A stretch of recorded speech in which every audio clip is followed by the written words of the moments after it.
오늘은 사순절 세 번째 주일입니다. 지난 2월 17일 성회 수일을 기점으로 해서 부활절 전날인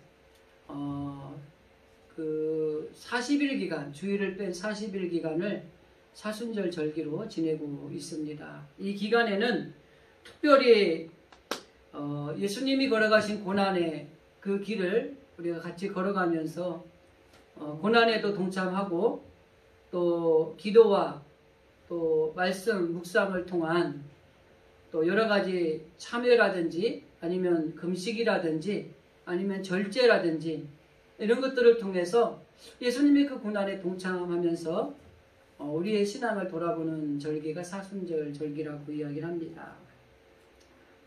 그래서 이 사순절 절기에는 그 예수님을 구주로 고백한 하나님의 자녀들이 해야 하는 일들이 좀 몇 가지가 있습니다. 첫째는 경건 생활을 위해 금식과 기도를 통해서 경건한 생활을 실천하는 일을 하는 것입니다. 두 번째는 내가 하나님 앞에 잘못된 죄악에 대해서 참회하는 참회의 시간을 갖는 시기의 또 절기가 이 절기 때 우리가 해야 될 일입니다. 그리고 고난에 대한 하나님의 말씀을 묵상하면서 그 말씀을 따라서 실제적으로 행하는 삶을 살아가는 모습을 가지기도 합니다.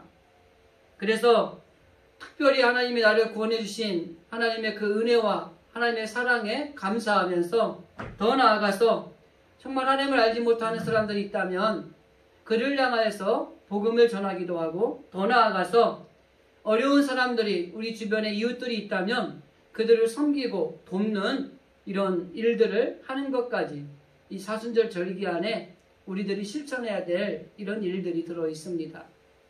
그래서 매년 사순절 묵상 달력을 통해서 여러분들이 말씀으로 묵상하고 잠깐 기도하고 그리고 우리가 이 사순절 절기에 이러한 것들을 실천해 보면서 하나님 앞에 더 가까이 가는 그런 기회를 또 가질 수 있도록 우리가 늘 교회에서도 도움을 여러분들에게 드리고 있고 그 자료를 제공해 드리고 있는 것입니다. 그래서 사순절이 되면은 하나님을 믿는 그 성도들은 모든 사람들이 이런 마음을 가지고 이 사순절 절기를 전통에 따라서 지켜가는 걸 볼 수 있습니다. 첫째는 하나님 앞에 우리의 잘못된 것들이 무엇이 있는지를 내려놓고 참회하는 절기로 지내고 있어요. 그래서 사순절이 되면은 다른 그 어느 때보다 더 우리가 하나님 앞에 또 비추어 보고 또 우리를 내려놓고 정말 우리가 얼마나 하나님 앞에 잘못된 것들을 또 잘못된 삶을 살고 있는가를 돌아보면서 회개하는 그런 시간들을 갖습니다. 그리고 무엇보다 아까 말씀드린 대로 경건의 신앙생활을 하기 위해서 기도하는 일에 또 금식까지 하면서 또 하나님의 말씀을 묵상하는 일에 더 어느 때보다 열중을 다해서 집중하는 그런 시간들을 갖기도 하죠.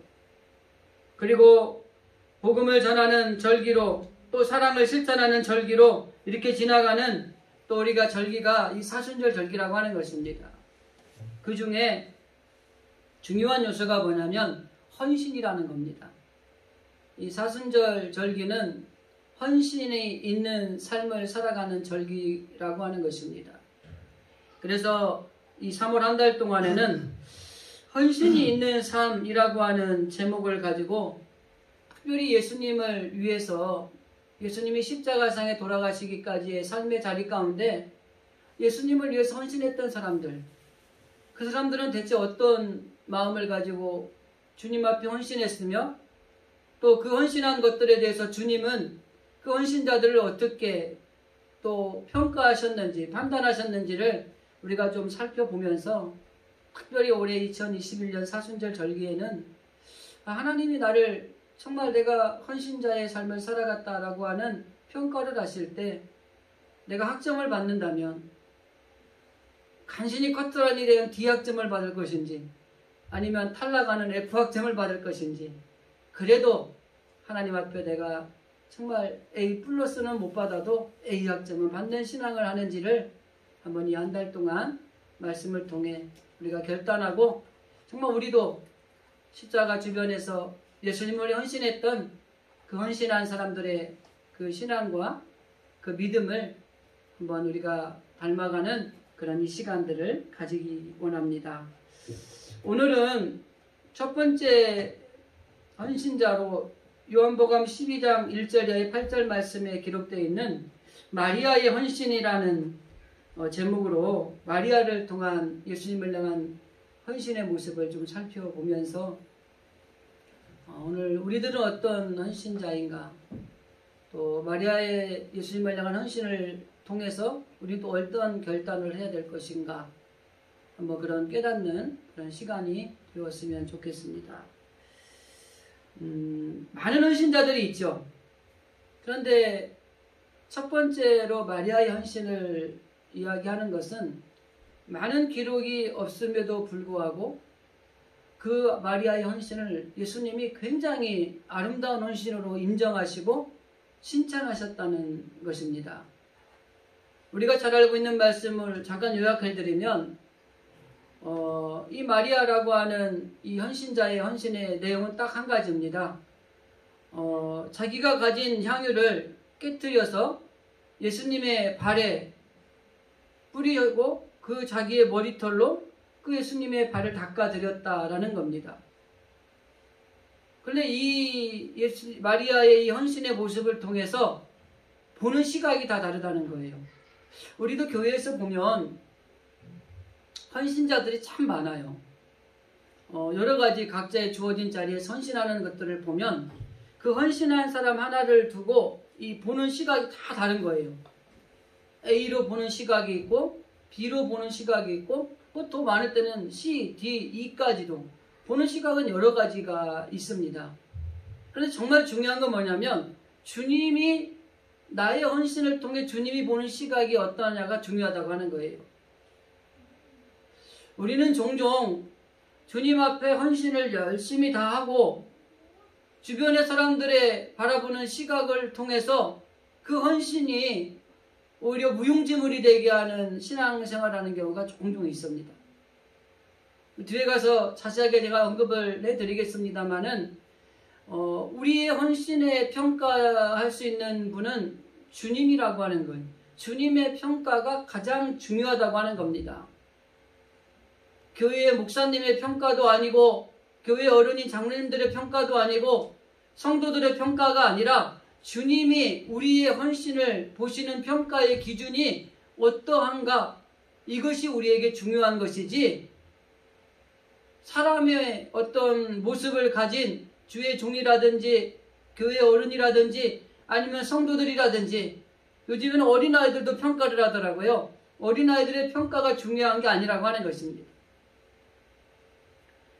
그래서 이 마리아의 이 헌신은 예수님이 가장 아름다운 헌신으로 인정해 주시고 오히려 그 마리아에 대해서 책망을 하는 시각을 가진 가룟 유다에게조차 잘못된 것임을 지적하시면서 이 마리아의 헌신이 주님이 보시기에 A+ 그런 헌신이었다라는 것을 인정해 주는 것이 오늘 본문에 있는 사건의 전말의 결론이라고 할 수가 있습니다. 그래서 이 마리아가 보여준 헌신이 어떤 헌신이었을까, 이 부분을 몇 가지로 좀 정리를 하면서 그 헌신의 모습들이 우리 가운데 실제로 삶의 자리에 있는가, 이런 것들을 좀 연결해서 살펴보고자 합니다. 마리아의 헌신은 주님이 평가하실 때 그는 사랑에 있는 헌신을 하는 사람이었다고 하는 것입니다. 오늘 우리가 읽은 1절과 2절의 말씀에 보면은 6월절 엿새 전에 예수께서 베다니에 이르렀다. 그 베다니는 어떤 곳이냐면 예전에 예수님이 죽었던 나사로를 살리셨던 곳이다, 이렇게 평가를 하고 있습니다. 이 베다니의 사건은 우리가 잘 알고 있습니다. 나사로라고 하는 오빠와 마리아와 마르다라는 이 자매, 이 세 명의 이 사람이 살고 있던 동네입니다. 그런데 이 자기의 가장이었던 나사로가 죽게 된 거예요. 그런데 예수님이 빨리 오셔서 이 나사로를 살려주시면 좋겠는데 예수님이 더디 오시는 거예요. 그리고 결국 이 나사로가 병에 걸려 죽었습니다. 그래서 이 절망에 빠지고 어찌할 바를 몰라하는 이곳에 예수님이 죽은 지 나흘이 된 지난 뒤에 오셔서 그 나사로를 살려주시는 놀라운 기적을 행하셨습니다. 그리고 난 뒤에 이 마리아와 마르다가 그 주님의 은혜가 너무 감사해서 잔치를 베푸는 거예요. 그 장면이 오늘 본문의 말씀에 있는 이야기입니다. 그런데 그 잔치를 베풀고 있는 그 자리에 마리아라고 하는 사람의 헌신이 그 모습이 그 예수님을 향하여서 그대로 전달되는 내용이 오늘 우리가 읽은 본문의 말씀이라고 하는 것이죠. 가룟 유다가 왜 이걸 허비하느냐 이렇게 이야기를 하죠. 여러분은 이 가룟 유다에 대해서 어떻게 생각을 하십니까? 하도 신앙생활 오래 하신 분들은 이 말씀을 자주 들었을 거예요. 저는 가룟 유다의 마음도 이해가 됩니다. 경제적인 관점에서 보면 이 여인은 아주 쓰잘데없는 행동을 하는 거예요. 그러나 우리가 주님을 바라볼 때 경제적인 관점으로 주님을 바라보는 게 아니라 사랑의 관점에서 바라봐야 되는 것입니다. 우리는 철저하게 이 가룟 유다가 경제적인 관점에서 볼 때는 맞는 것이지만은 예수님에 대한 사랑을 가지고 판단하는 관점에서 볼 때는 경제적인 것에서 판단하는 게 중요한 게 아니라 사랑의 관점에서 해석을 해야 된다고 하는 것입니다. 이 마리아의 행동은 오직 예수님을 사랑하는 마음이 있었기 때문에 그런 행동을 취할 수 있었다고 하는 겁니다. 실제적으로 이 마리아의 행동은 저와 여러분이 삶의 자리에서 경험하는 것들을 통해서 이해할 수 있어요. 사랑하는 사람을 위해서 돈을 쓸 때는요, 아깝지 않습니다. 특별히 우리가 자녀들을 위해서 어떤 시간이나 물질을 쓸 때 보면 아까워하지 않지 않습니까? 이거는 낭비죠. 그런데 이걸 뭐라고 표현하냐면 거룩한 낭비입니다. 사랑의 낭비예요. 그런데 내가 정말 사랑하는 자녀가 아니고 사랑하는 사람이 아닌 곳에 물질을 쓰고 시간을 쓰고 내 삶을 드리려고 하면 아까운 거예요. 정말 예수님을 사랑한다면 우리가 가진 어떤 것조차도 주님께 드려도 아깝지 않고 더 나아가서 생명까지도 내어놔도 아깝지 않은 것, 이게 사랑이라고 하는 것입니다. 그걸 누가 보여주셨냐면 주님이 보여주신 거예요. 예수님이 하나님의 아들로서 이 땅에 오실 이유도 없는데 오시고 싶지도 않았는데 그래서 마지막에 겟세마네 동산에서 기도하실 때 이것을 안 하고 싶어요. 근데 아버지의 뜻이라면 제가 할게요 라고 기도하는 그 처절한 겟세마네 동산에서의 기도를 보면은 주님도 그 십자가 잔을 들고 싶지 않으셨던 거예요. 그렇지만은 우리를 너무 사랑하시기 때문에 자신을 희생해서 우리를 살려주신 겁니다. 그게 사랑이에요. 그 사랑을 받은 우리는 되돌려줄 수 있는 게 필요한 거예요. 주님이 우리에게 주신 베푸신 사랑을 가지고 우리도 주님 앞에 우리의 생명조차도 내어놓을 수 있는 하나님을 향한 사랑이 사실은 필요하다고 하는 것입니다. 그런데 가룟 유다의 생각은 달랐습니다. 시간이나 물질이나 이런 것들 낭비하고 있다고 하는 것입니다. 그런데 내가 사랑하는 사람에게 쓸 때는 시간도 아깝지 않고 물질도 아깝지 않습니다. 이걸 낭비라고 생각하지 않습니다. 그것이 바로 마리아가 가진 관점이고 가룟 유다가 가진 관점은 경제적인 관점에서는 맞는 거예요. 300데나리온의 돈이 얼마냐면 그 당시에 일일 노동자의 가격이 1데나리온이었습니다. 그러니까 1년 내내 돈은 벌고 하나도 안 쓰고 모아야만 되는 돈이에요. 그리고 이 마리아라고 하는 이 가정을 보면 부모가 없어요. 3남매가 어렵게 먹고 살고 있는 집안이에요.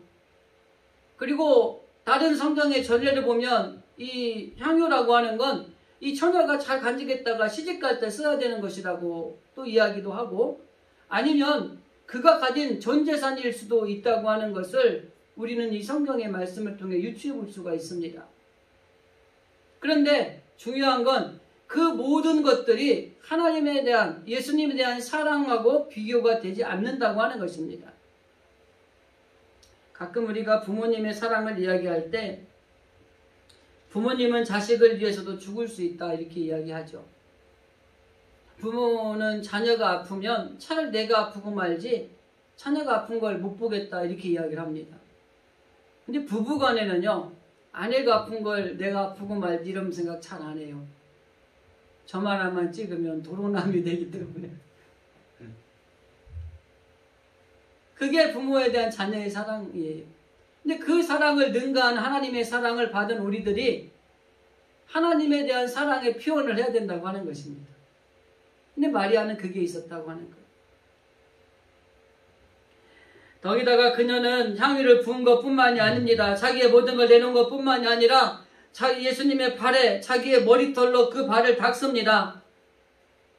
사람들이 볼 때 저게 무슨 짓인가 싶을 정도로 참 안타깝게 보여질 수 있는 모습이에요. 이걸 우리가 쉽게 표현하면 예수님을 위해서라면 내 자존심이나 내 체면이나 더 나아가서 내가 부끄러운 일이라도 다 포기하고 온전하게 하나님 앞에 우리가 드릴 수 있다고 하는 것을 말씀하고 있는 것입니다. 그래서 예수님의 그 발에 그 마음의 사랑을 가지고 그 예수님 앞에 모든 걸 드렸던 이 마리아를 통해서 우리가 한 가지 생각해 볼 수 있는 것은 이 사랑의 헌신에는 마음이 있어야 된다고 하는 것입니다. 사순절 절기를 보내면서 이 마리아가 가졌던 이 사랑의 헌신이 정말 우리들의 마음에도 정말 있기를 원합니다. 주님을 위해서라면 어느 것도 아깝지 않고 또 생명까지도 내놓을 수 있는 이런 사랑, 바로 이러한 사랑의 헌신이 우리 가운데 필요하다고 하는 것입니다. 그리고 우리가 하나님을 향하여서, 주님을 향하여서 내가 주님을 사랑합니다 라고 하는 이 고백이 정말 우리 가운데 주님을 사랑하는 마음으로 고백하는 것인지 한번 스스로 자답해보고요, 점검해보는 것도 필요하다고 하는 것이죠. 그 저명한 교회사 연구가였던 라토렛이라는 교수가 있는데, 이분이 죽음을 앞두고 초대교회 때부터 이 교회사를 쭉 정리를 하면서 결론을 이렇게 내렸습니다. 지금까지 교회를 지켜온 사람들은 신학자도 아니다. 그렇다고 교회 정치가도 아니고 더 나아가서 부유한 사람들도 아니었다. 더구나 목회자도 아니었다. 2000년 동안 이 교회를 지켜온 사람들은 이름도 없이 그저 예수님께 사랑을 바쳤던 그 사람들이었다. 이렇게 결론을 내렸다고 하는 것입니다. 우리가 신학도 다니면서 교회사를 배우면은 이 교회사를 통해서 그 시기에 이 교회가 있도록 명목을 가질 수 있도록 정말 훌륭했던 신학자들이 있어요. 그들이 마치 교회를 지금까지 이 명목을 이어와서 존재를 있게끔 한 것처럼 우리 공부를 했습니다. 그리고 수많은 훌륭한 목회자들이 있어서 이 교회가 지금까지 이렇게 존재할 수 있었다라고 또 이야기들을 많이 하는 거예요. 근데 이 라토렛이라는 신학자가 정말 교회사를 그렇게 연구했던 이 신학자가 죽으면서 내린 결론 딱 한 가지예요. 이 교회를 지켜온 사람은 다른 누구도 아니다. 이름도 없이 빛도 없이 정말 예수님을 사랑했던 그 사람들이 이 교회가 존재하게 만들었다. 이렇게 결론을 내렸다고 하는 것입니다. 정말 우리 사랑하는 진실의 성도들, 정말 이 땅에 이 교회가 지금까지 존재하게 된 이유가 하나가 있다면 바로 하나님을 향한, 예수님을 향한 사랑의 헌신을 가진 정말 우리들을 통해서 하나님의 교회가 지금도 존재하고 앞으로도 이 교회는 주님이 오시는 그날까지 영원할 것이라는 것을 정말 우리가 분명히 알아야 된다고 하는 것이죠. 그래서 우리가 예수님을 사랑합니다 이렇게 고백을 하고 있고, 이 고백이 정말 진실이고 정말로 우리가 예수님을 사랑하고 있다면 오늘 우리가 읽은 성경의 주인공인 마리아의 헌신, 특별히 사랑의 헌신을 통해서 정말 경제적인 관점에서 우리가 판단할 것이 아니라 주님이 우리를 어떻게 보시는가 하는 그 판단 아래서 정말 주님이 나를 향한 사랑의 헌신을 가지고 모든 것을 정말 하나님 앞에 드리고 있다라는 이런 헌신자들의 모습이 우리들 가운데 있기를 원합니다. 그래서 이런 거룩한 낭비, 더 나아가서 사랑의 헌신, 이런 것들이 필요하죠. 우리가 자녀들에게 그런 것처럼 우리가 하나님 앞에 큰 사랑을 받은 우리들이 하나님을 향하여 거룩한 낭비 그리고 사랑의 헌신을 통해서 정말 이 사순절 절기에 마리아가 가졌던 이 헌신의 모습이 우리 가운데도 넘쳐나기를 간절히 기도드립니다. 또 한 가지 생각해 볼 수 있는 것은 마리아의 헌신은 온전한 헌신이었다고 하는 것입니다. 그 당시 이 팔레스틴 지역에 사람이 손님이 오면은 행하는 두 가지가 있어요. 손님 우리 집에 오면은 첫 번째는 향유를 머리에 두어 방울 떨어뜨려 줍니다. 그리고 발 씻을 물을 내서 씻을 수 있도록 발 씻을 물을 내어드려요. 이게 그 지방에 있는 거예요. 얼마 전에 그 상주에 BTJ인가 그 선교단체 문제가 있었잖아요. 그 선교단체가 좀 문제도 있지만 이게 무슨 선교를 하는 단체냐면 이슬람 지역 선교하는 단체입니다. 네, 제가 아는 분들도 거기에 많이 좀 연루가 돼 있어서 그 이야기를 들어보면 이슬람 지역에 가서 목숨을 내걸고 선교를 하는 거예요. 이 젊은 청년들이. 위험하다는 거예요. 아이고 위험하지 않냐 그랬더니 그 사람들이 참 이 과격성 분자가 있어서 그런지 좋다는 거예요. 그 얘기를 지금 꺼낸 이유는 여기 똑같아요. 가면은 손님 대접을 그렇게 극진히 한대요. 그게 이방인이든 누구든 상관이 없이. 그래서 여기 팔레스틴 지역에 가면 향유를 머리에 뿌려드리고 그 다음에 발 씻을 물을 주어서 아주 지극정성 손님을 접대한다는 거예요. 근데 오늘 우리가 보는 본문의 말씀에 보면 마리아는 그 예수님이 오신 그 자리에 향유를 한두 방울 뿌린 게 아니라 통째로 뿌렸다는 거죠. 아까 말씀드렸지만 300데나리온을 1인 노동자가 하루에 한 데나리온을 번다면 1년 내내 내가 본 수입에 모든 것들을 한 번에 쏟아부었다고 하는 것입니다. 우리는 여기에서 이 마리아가 자기가 예수님을 향하여 부었던 이 향유에 대해서 조금 생각해 볼 필요성이 있다고 하는 것입니다. 아까도 언급드렸지만은 마리아가 지금 이 예수님 앞에 부은 이 향유는 자기의 전 재산입니다. 그리고 그가 했던 행동은 자기의 자존심이나 자기의 체면이나 사람들이 보기에 부끄러워하는 어떤 일들이라 할지라도 주님 앞에서는 상관이 없다고 하는 온전한 헌신의 모습을 보여주고 있다고 하는 것이죠. 종종 보면은 이 마리아가 가진 그 행동을 통해서 우리가 오해하는 부분이 있어요. 자신을 위해서도 아니고 다른 대상이 아닌 오직 주님께만 올인했다라는 거죠. 그러니까 가룟유다 같은 사람이 볼 때는 저건 잘못됐다고 보는 거예요. 그리고 우리 교회 안에서 어떤 분들이 헌신을 하잖아요. 그러면 그 헌신에 대해서 아까 A, B, C, D 여러 가지 보는 시각이 있다고 그랬죠. 그 시각이 가룟유다의 시각이 될 수도 있고요. 아, 그거 내가 어려운데 나를 주지 하는 생각이 될 수도 있고요. 예수님 그렇게 교회 어디 딴 데 하느니 우리 교인 중에 가난한 사람 좀 도와주지 이런 시각이 있을 수도 있어요. 여러 가지 시각이 있을 수 있다는 것입니다. 그러나 정말 중요한 것은 이 향유를 부은 이 마리아의 행동이 주님 앞에 크게 인정을 받았던 것은 경제적인 가치가 있기 때문이 아니라 예수님의 정말 사랑하는 마음으로 그가 가진 모든 것을 온전하게 드려서 주님을 향해 헌신할 수 있었기 때문이라고 하는 것입니다. 아까도 언급드렸지만은 그의 행동은 세상 사람들의 눈을 의식하지 않는 행동이었습니다. 우리는 종종 보면은 신앙생활 할 때 자존심을 건드리면 하나님 할아버지가 와도 못 말리는 분들이 있어요.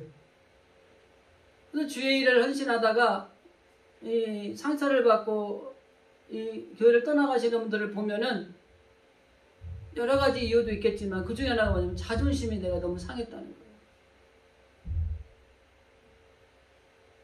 어떤 분들은 체면 때문에 온전하게 헌신을 못하는 분들이 있어요. 그 예전에 소망교회 이야기를 한번 한 적이 있잖아요. 소망교회 주차 관리를 하는 분들이 이렇게 계시는데 이 교인 중에 하나가 차를 몰고 교회로 온 거예요. 근데 막 이쪽으로 저기 가니까 막 이 차를 잘못 인도한다고 성질이 난 거야, 이 성도가. 창문을 열고 막 제대로 좀 하라고 얘기했더니 자기 회사 사장님이. 잘리는지 안 잘리는지 나도 모르겠어요. 내가 회사 사장인데 내가 지금 교회 가서 주차 관리나 해야 돼? 이 체면 때문에 헌신을 못하는 분들이 있어요. 제가 예전에 섬겼던 교회가 있는데요. 그 교회는요, 교역자들이 화장실 청소를 해야 됩니다. 그리고 토요일날 모여서 교역자들이 화장실 청소를 해야 돼요. 그래서 나는 그걸 보면서 나보고도 이제 하라는 거야. 처음에 갔는데요. 근데 난 좋게 느껴지더라고요. 내일 교인들이 교회 와서 화장실 갈 텐데, 주회종들이 청소를 해놓으면은, 괜찮겠다. 그런데 같이 있던 교역자 중에 하나가, 내가 몇 년 했지만 이런 처음이라고 막 투덜거리는 거예요. 그럼 왜 우리가 안 하고 성도들도 있고 사살지살 있는데 막 투덜거리는 거예요. 보다 대고 또 말했다가 싸울 것 같아서 나는 할래. 그리고 그냥 갔어요. 근데 그분도 했어요. 안 할 수가 없잖아요. 법이 그런데. 담임 목사님 해야 된다는데, 그죠? 그런데 어떤 마음을 가지고 하느냐가 이 헌신에 보신 척도가 되는 거예요. 저는 잘은 모르지만은요, 그때 그 장면만 보고 하나님이 평가했다면 그 사람보다 내가 평가가 좋았을 거예요. 그 사람은 D, 나는 D뿔. A까지는 바라지도 않고요. 중요한 건 뭐예요? 체면 때문에. 내가 뭐 이런데 뭘 어떻게 이런 걸 해. 이런 것들 때문에 못할 수도 있어요. 근데 마리아는요, 그러지 않았어요. 사람들이 모여서 잔치를 하고 있으니 얼마나 많이 모였겠어요. 그런데 막 발에다가 막 하고 막 발을 막 머리카락으로 닦고 있고, 저게 뭘까? 막 이런 사람들 막 수근수근하고 그런 게 외면하지 않았어요. 딱 한 가지. 주님을 향한 사랑과 내가 가진 모든 것을 주님을 향하여 올인하겠다고 하는 이 마음, 온전한 헌신이 있었다고 하는 것입니다. 그 많은 사람들이 그 성도들이 신앙생활을 하면서 그 형식적인 것에 얽매여서 그래도 목사님 보기에 또 이렇게 해야 되지, 또 장년들이 볼 때 그래도 이거 해야 되지, 이렇게 하면서 형식적으로 이렇게 헌신하는 분들이 있어요. 그 어떤 분들은 계산적으로 이렇게 하면 이러겠지 하고 계산적으로 머리가 참 좋게 신앙생활하는 분들이죠. 근데 정말 중요한 것은 어떤 형식적인 눈에 보이게 한 그런 헌신이 아니고 A 플러스 B는 A, B다 라는 이런 계산적인 것이 아니라 그냥 온전하게 헌신하는 거예요. 주님이 좋고 주님의 교회가 좋고 하나님께 받은 사랑이 너무 크고 감격이 있고, 그래서 내가 지금 모든 걸 드리고 체면, 자존심, 이 사람들의 수군거림이 이 모든 걸 겪고 있어도 개의치 않는 그런 헌신이 있어야 된다고 하는 거죠. 저도 예전에 참 목회 초년병 때 열심히 하는데 말도 안 듣는 교사들도 있고요. 교육부서 할 때. 그리고 열심히 교육부서에서 이렇게 해가지고 담임 목사한테 보고를 했는데 담임 목사님이 카트를 이거는 안 하면 좋겠어요. 이렇게 하더라고요. 그래서 이거 내가 누구 주우라고 하는데 내가 막 이러면서 투덜거리고 있는 모습이 있더라고요. 교육전수한테. 지금 생각하면 참 부끄러운 일들이죠. 내가 주님을 위해서 하는 모든 일들은 주님을 위해 하는 것이지 교회를 위해 하는 것도 아니고 목사님을 위해 하는 것도 아니더라고요. 그냥 내가 주님이 기뻐하시고 내가 주님이 원하시고 주님을 위한 일이기 때문에 하는 것인데, 마치 내가 누구를 위해서, 이 교회를 위해서 해주고, 이 담임 목사님을 위해서 해주고, 이 교사들을 위해서, 아이들을 위해서 했는데 이게 결제가 안 나니까 막 화가 나가지고 뭐 안 하면 되지 뭐 막 이러고 이런 경우가 있었더라고요. 지금 생각하면 부끄러워요. 그게 하지 말라고 그러면 뭔가 뜻이 있겠구나 그래서 조율해보고 안 되면 뭐 다른 하나님이 원하는 길로 하면 되는데 그걸 막 하고 또 교사들한테 와서 목사님 흉을 보는 거예요. 아 목사님 하지 말았다고. 그러니까 별로 은혜가 안 됐던 것들이죠. 어릴 때 이야기입니다. 자기네 체면이나 어떤 예의나 뭐 형식적이고 계산적인 헌신이 아니라 철저하게 정말 예수님이 좋기 때문에 주님을 위한 일이기 때문에 그래서 누가 나를 뭐라고 하든 누가 비웃든 어쩌든 상관이 없는 거예요. 그래서 그냥 온전하게 자기의 모든 걸 내려놓고 헌신하는 거예요. 물질도 내려놓지만은 자기의 체면, 자존심 모든 걸 내려놓고 온전하게 헌신하는 마리아의 모습이 있다고 하는 것입니다. 미국의 유명한 설교가였던 벤스 헤브너라는 목사님이 온전한 헌신이라는 설교 제목으로 설교를 했어요. 설교가 끝났는데 한 성도가 목사님을 찾아 이렇게 이야기합니다. 목사님이 이렇게 헌신하라고 했는데 저는 온전한 헌신할 자신이 없습니다. 예를 들어서 한 60%, 70%, 좀 많으면 80%, 90% 헌신하라면 해보겠는데 온전한 헌신은 어려울 것 같습니다. 이 목사님이 그 분에게 만약에 당신의 부인이나 당신의 자녀들이 당신한테 헌신한다고 하면서 80%, 90%만 헌신하고 10%, 20% 헌신하지 않는다면 그걸 헌신이라고 할 수 있겠습니까? 그랬더니 말없이 그냥 갔다는 거예요. 온전한 헌신이 아니면 그거는 헌신이 아니라고 할 수 있다는 겁니다. 우리가 주님 앞에 헌신한다고 말을 하면서 10%나 20%나 30%나 50%만 헌신하면서 내가 주님을 위해 헌신했습니다 라고 말하는 것은 진정한 헌신, 온전한 헌신이 아니라고 하는 겁니다. 주님이 우리에게 원하시는 것은 99%를 원하는 게 아니라 100% 온전한 헌신을 원하신다는 거예요. 그것이 우리 가운데 하나님이 받으시는 헌신의 평가의 기준이라고 하는 것입니다.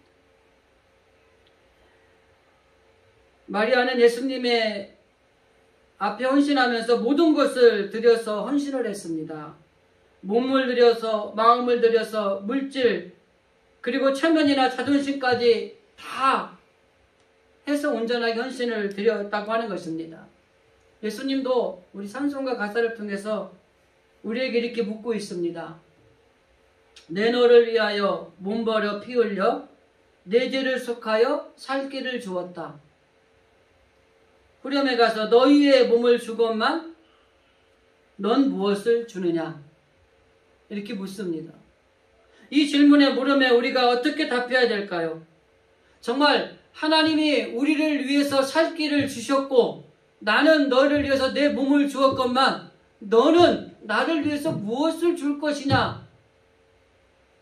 이렇게 물으실 때 우리는 무엇라고 대답해야 될 것인가? 주님, 내가 10%만 주님께 드리겠습니다. 그것이 몸이든 마음이든 물질이든 모든 것이든 이렇게 말할 것인가? 아니면 오늘 마리아가 이야기하는 것처럼 온전한 헌신을 통해 하나님께 온전히 모든 걸 드리겠습니다. 이렇게 고백할 수 있을 것입니다. 마리아의 온전한 헌신이 바로 우리들이 걸어가야 될 헌신의 모습이라고 하는 것을 이 말씀을 통해 한번 우리가 결단해 보시기 바랍니다. 한 가지만 더 말씀을 드립니다. 이 마리아의 헌신은 기회를 놓치지 않는 헌신이었습니다. 이 12장 전에 11장 그 뒷부분을 보면은 47절에서 58절인가요? 마지막 절까지 내용을 조금 요약해 보면 이런 내용입니다. 대제사장들과 바리새인들이 공회를 소집을 합니다. 그래서 거기서 무슨 이야기를 하냐면 예수님을 죽일 모의를 해요. 그리고 마지막 절에 뭐라고 했냐면 예수님이 어디 있는지 아는 사람들은 누구든지 다 신고를 해라. 이렇게 이야기를 합니다. 그리고 12장이 시작이 돼요. 그러니까 지금 이 시기가 어떤 시기냐면 예수님이 모든 공생의 사역을 마치고 이제 생애를 마감하기 얼마 앞두고 있는 시점이에요. 우리 요즘에 정치권 보니까 뭐라 그래요? 레임덕이 왔다 이런 얘기 하더라고요. 그 레임덕이 왔다 뭐냐면은 정치 끝무렵에 이 힘을 갖고 있던 사람들의 힘이 이제는 사라져가고 있는 걸 레임덕이라고 얘기를 하죠. 그건 거기 얘기고요. 예수님도 잘 나가던 3년의 세월이 끝나고요. 이제 레임덕이 온 거예요. 이제 십자가에 죽을 일만 남은 거예요. 공회, 대사장, 그리고 서기관들 이들이 모여가지고 공회를 열었어요. 그 공회는 뭐예요? 총회입니다. 지금의. 거기서 결정이 되면 죽는 거예요. 결정사항이 뭐예요? 예수를 죽이자. 그리고 예수님 어디 있는지 신고를 하도록 우리가 받자. 이게 결정사항이에요. 레임덕이 아니라 이제 끝난 거예요. 그러니까 많은 사람들이 어떤 생각을 했어요? 이제는 끝이구나. 저 사람하고 거리를 둬야 되겠구나. 그래서 하나둘씩 떠나가는 거예요. 다 예수님을 버리고 떠나가는 시점이에요. 그런데 마리아는 똑같은 생각을 했습니다. 예수님이 이제는 곧 돌아가시겠구나. 이제는 예수님도 힘을 잃었구나. 이제 끝났구나. 걱정이 됐어요. 염려가 됐어요. 그런데 다른 사람들은 예수님을 떠나갔어요. 그런데 마리아는 어떤 생각을 했냐면 이제 주님이 이렇게 돌아가시면 주님을 위해 장례도 치르지 못할 것 같고 주님의 장례를 예비하기 위해서 내가 모든 걸 들여서 주님 앞에 헌신해야 되겠다는 마음을 가진 거예요. 그러니까 다른 사람들이 예수님이 레임덕이 왔을 때 다 떠나가고 도망가는 시점에 마리아는 지금이 바로 주님을 위해 헌신할 때다고 생각한 거예요. 여러분 잘 나갈 때는 사람들이 많이 붙는데요. 주머니 돈이 있으면요 사람들이 많이 붙는데요. 잘 나가는 것이 끝나고 돈도 떨어지고 아무것도 없으면 누구도 하나 돌아보지 않는다는 거예요. 세상이. 근데 예수님 시대도 똑같았어요. 제자들마저도 뿔뿔이 흩어져서 도망갔죠. 베드로마저 부인했죠. 그 주변에 있던 사람들은 예수를 죽여야 된다. 흉악범 바라바는 살려도 예수는 죽여야 된다. 엄청난 예수님이 버림을 받았잖아요. 그런데 그때 마리아의 생각은 뭐예요? 지금이 바로 예수님 앞에 우리가 헌신할 때다.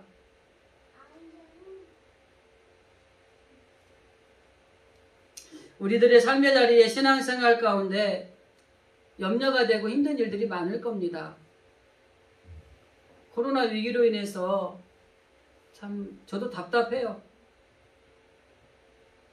이런 시기에 우리가 지금이 바로 정말 주님을 바라보고 우리가 주님 앞에 무엇을 해야 될 것인가를 결단하고 해야 될 때라고 하는 것이죠. 세상에 많은 사람들처럼 예수님을 떠나고 버리고 배신하고 이게 아니라 저 예수님 너무 힘들구나. 사람들 다 떠나겠구나. 아무도 없겠구나. 그럼 내가 주님 곁에 있어야지. 끝까지 주님을 지켜야지. 이런 마음을 가지고 있었다. 그래서 그 향유를 부었던 것입니다. 그리고 마리아는 그 예수님과의 작별할 시간이 가까웠다는 것을 깨닫고 난 뒤에 내가 할 수 있는 최선의 현신이 무엇이었을까? 모든 사람이 다 나를 버리고 떠나갈지라도 나는 주님을 버리지 않겠다고 당당하게 얘기했던 베드로도 떠났는데 사실 우리도 예수님을 위한 헌신의 기회를 많이 하나님 우리에게 주셨어요. 그리고 여러분도 많은 헌신을 또 감당을 했습니다.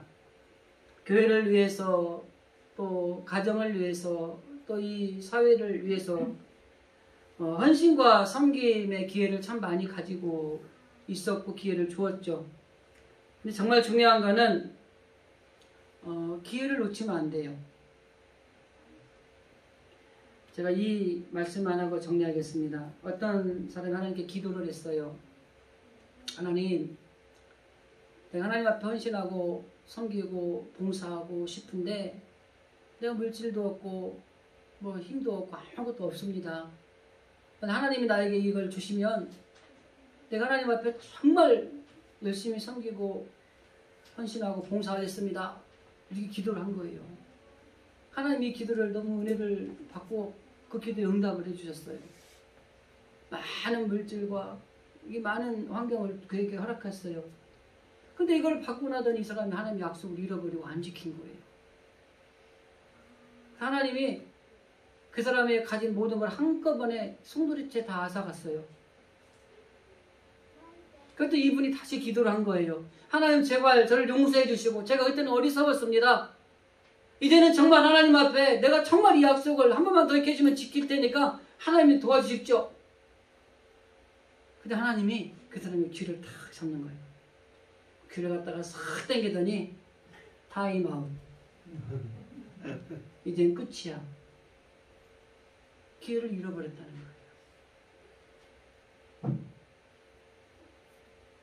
그동안 우리에게 주어졌던 헌신의 기회가 있었는데 혹여라도 타임아웃 기회를 놓쳤다면 이 사순절 절기에 정말 하나님 앞에 우리가 기회를 놓치지 않는 이 헌신을 결단하기도 하고, 또 주님을 위해서 우리가 무엇을 할 것인가를 기도하는 그런 절기가 되었으면 합니다.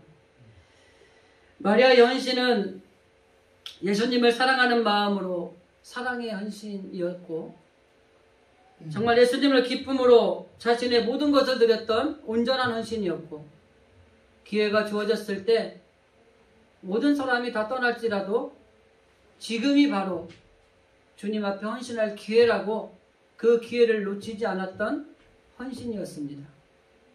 오늘 하나님 앞에 예배를 드리는 우리 진실의 모든 성도들, 이 사순절 절기를 보내면서 예수님 앞에 온전하게, 그리고 예수님 앞에 사랑으로, 그리고 주어진 기회를 놓치지 않고 헌신했던 이 마리아의 헌신이 바로 우리 모든 성도들의 헌신으로 결단되어지기를 주님의 이름으로 간절히 기도드립니다.